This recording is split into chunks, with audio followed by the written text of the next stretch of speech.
Imagine you're downloading Linux, you start the installation and suddenly the system asks for your ID. Or even worse, your operating system flat out refuses to connect to the internet because you haven't verified your age. Sounds like a dystopian sci-fi movie, right?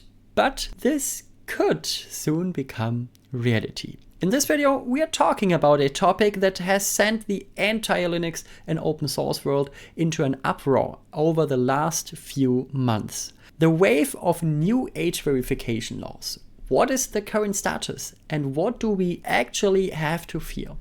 Everything you need to know right here in this video. Welcome back to Linuxort. My name is Joe. Whether in the US or in Brazil or in Europe, governments want to better protect minors online.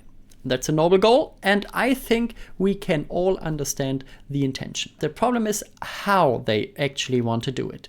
They are no longer just holding individual websites accountable, but their operating systems themselves. And that naturally collides massively with everything Linux stands for. Until now, an operating system was just really the silent mediator between your hardware and your programs, kind of a neutral infrastructure. But new laws, especially in the US, in states like California or Colorado, are completely redefining this role.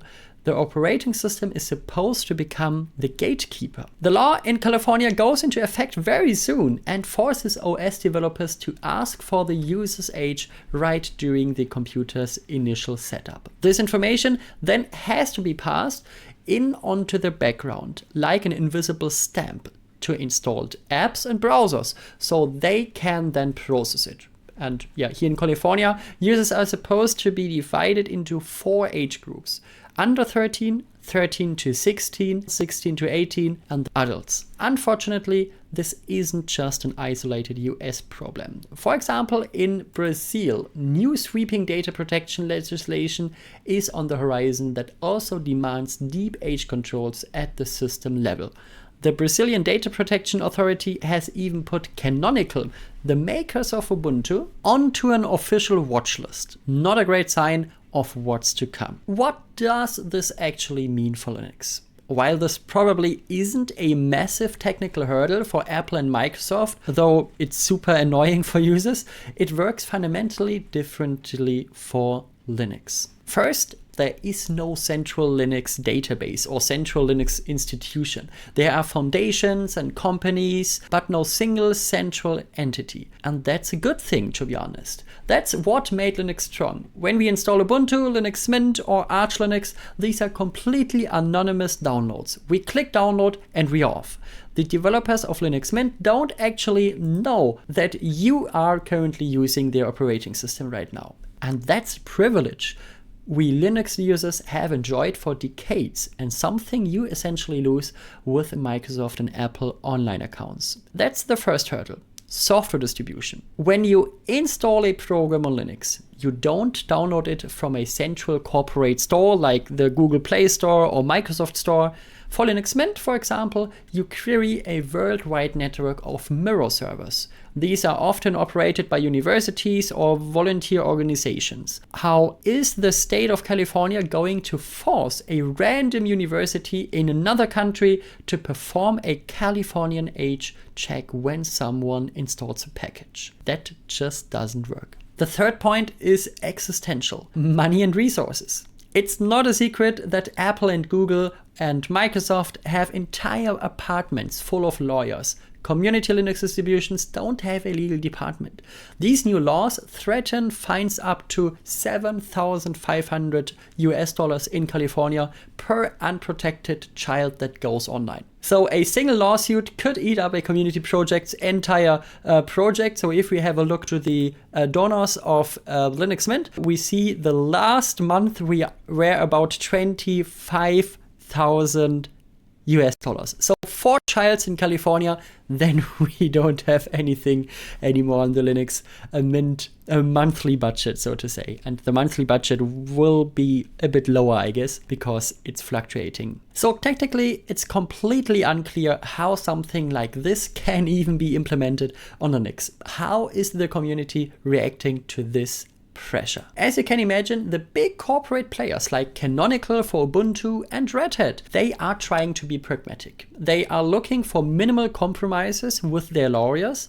There are early drafts on how to store age locally in a privacy-friendly way, like simply red-green traffic light signal without knowing the real birth date. They are trying to build it at a level where the system administrator still has control. I guess that will be the most likely outcome. But for community distros like Linux Mint or even Debian or Arch, there is pure disbelief, to be honest. They simply don't have the funds to build these control systems right out of the box. And also every state will have maybe some other rules, so that's becoming a mess. Because of this, we are starting to see smaller projects pull the plug. For example, Midnight BSD, they started completely blocking Californian IP addresses from their download servers to avoid getting sued.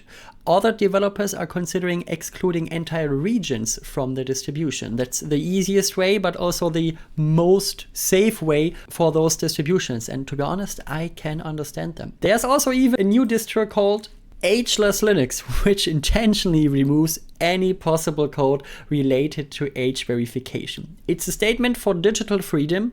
Some developers are even suggesting shipping Linux completely without network functions in the future. Legally, it would be a pure offline OS, exempt from the laws, and the users would have to patch in internet access at their own risk. Clever, but to be honest, I doubt it holds up for long term, and even it's not practical for the most of the users. Now let's come to the European Union. Are we safe in Europe or other parts in the world? To be honest, not really. The danger just looks a bit different. In the EU, for example, we have the Digital Services Act. The EU isn't necessarily demanding the sponsor directly in the Linux installation menu. Instead, they are working on the European Digital Identity Wallet, slated for this year, 2026.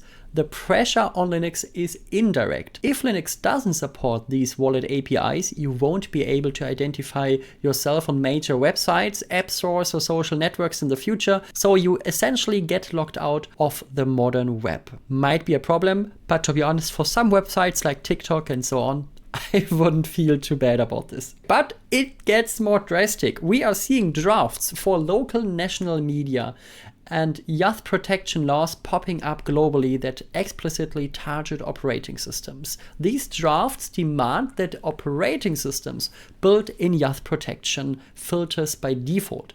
They demand that web browsers only allow safe search engines out of the box, and that package managers only distribute software with official government age ratings. Official government age ratings in the Debian repo? That's gonna be funny. Honestly, if extreme local laws like these push through globally, it would be the end of the freely available open source software world as we use it on our machines today. How is a global community project like, for example, Debian supposed to adapt its entire software library, those are 80,000 packages about, to the wishes of dozens of different national media authorities?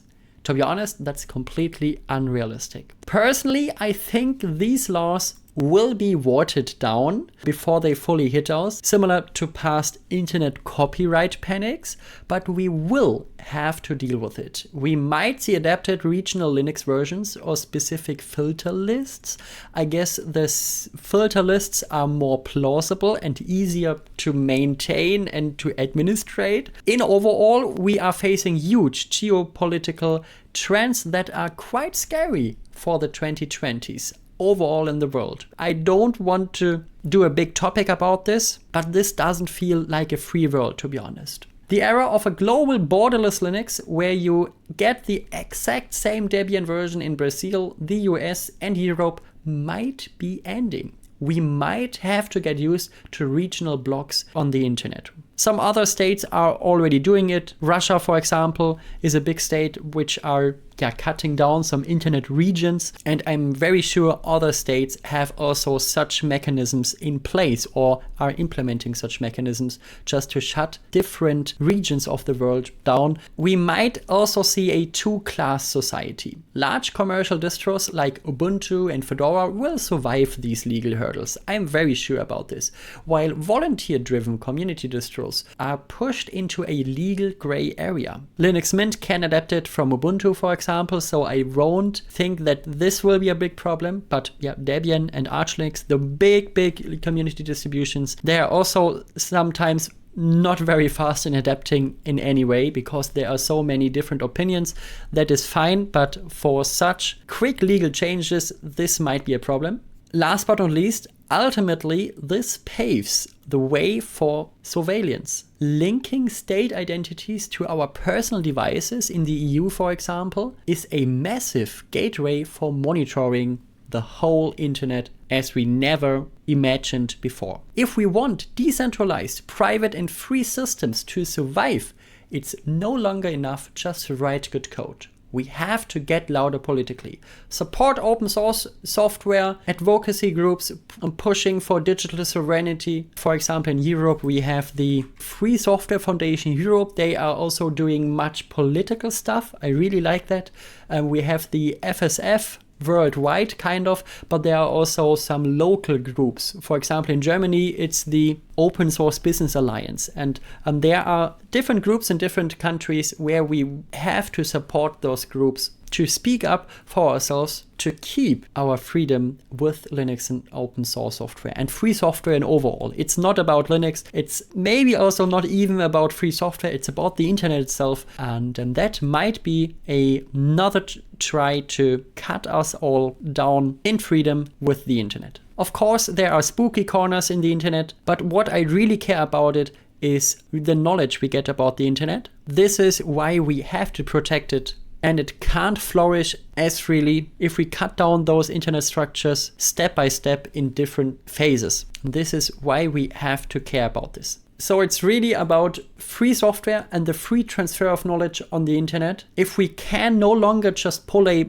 project, for example, from GitHub, read the code and run it without jumping through verification hoops, our entire global knowledge base is in danger. In the end, my prediction, something will become law. That's definitely, I guess. There will likely be some form of age verification under Linux in the future, but as admins, we'll probably be able to disable it relatively easy as long as we still buy our own hardware and install our own systems. I'm very sure in that.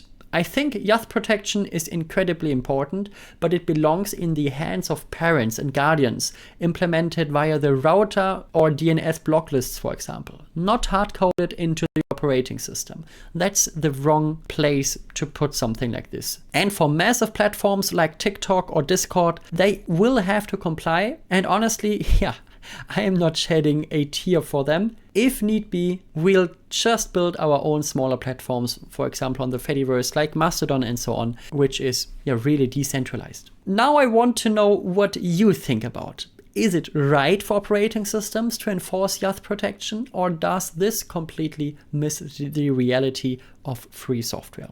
Leave a comment down below. If you found this video helpful, please leave a like and subscribe to this YouTube channel, because here on Linuxort we are releasing every week new stuff about Linux and open source. Thank you very much for watching and see you in the next one. Bye!